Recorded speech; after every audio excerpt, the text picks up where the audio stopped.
The next call is a split call. Tracy Martin, 5 Kia ora. minutes. Thank you, Mr Speaker. Just with regard to the contribution by the gentleman who just returned to his seat, the people of the Bay of Plenty along the rest of New Zealand actually should drill down into some of the promises or some of the statements made by the National Party members this evening.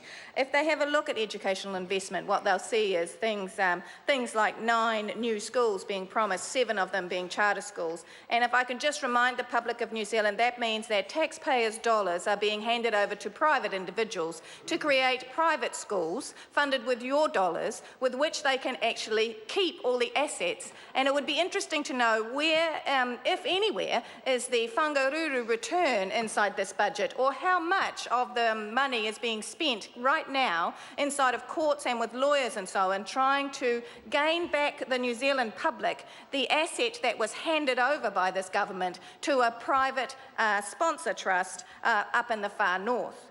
But, sir, actually what I want to draw attention to is something that is not in this budget.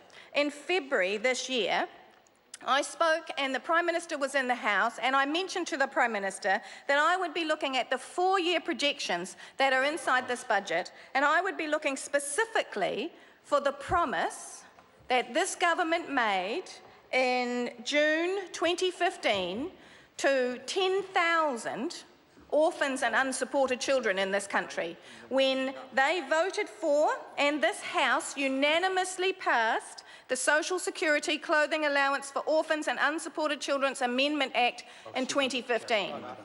It is not in this budget. When I raised it in February of this year, the Prime Minister, sitting in his seat on the other side of the House, shouted out, "It'll be there, we'll keep our word." It is not in this budget. There is a $7,000 increase inside this budget for orphans and unsupported children, which goes nowhere near, Mr Speaker, nowhere near the $16 million that was promised and has to be delivered by this legislation in the 2018-2019 year. And please don't have the members of the government get up and tell me that we don't put those sort of numbers in. Of course you do if you're going to actually, of course they do. If they are going to announce surpluses and tax cuts in the 2017 year, it is madness not to have already written in a $16 million budgetary item that this government agreed to and promised would be here for 10,000 orphans. 10,000 orphans and unsupported children that they recognise is going to increase, because on page 132 of the Social Development and Housing sector of the budget, they have put aside an additional $7 million because there is an expected increase in the number of recipients.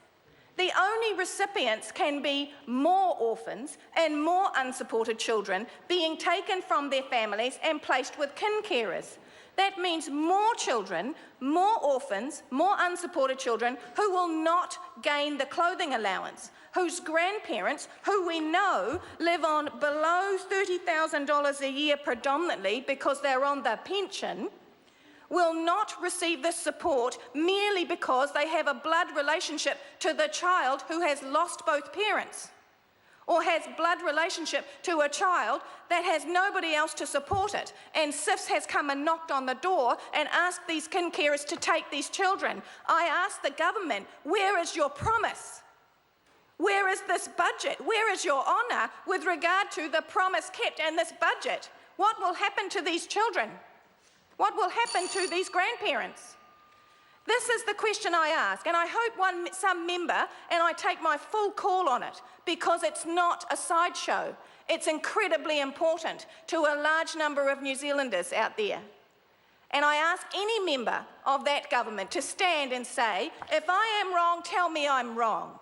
Point anywhere in this budget where that clothing allowance has been met and that promise has been made and that promise has been kept. But I will guarantee you, Mr Speaker, not a single one of them will stand and be able to say that.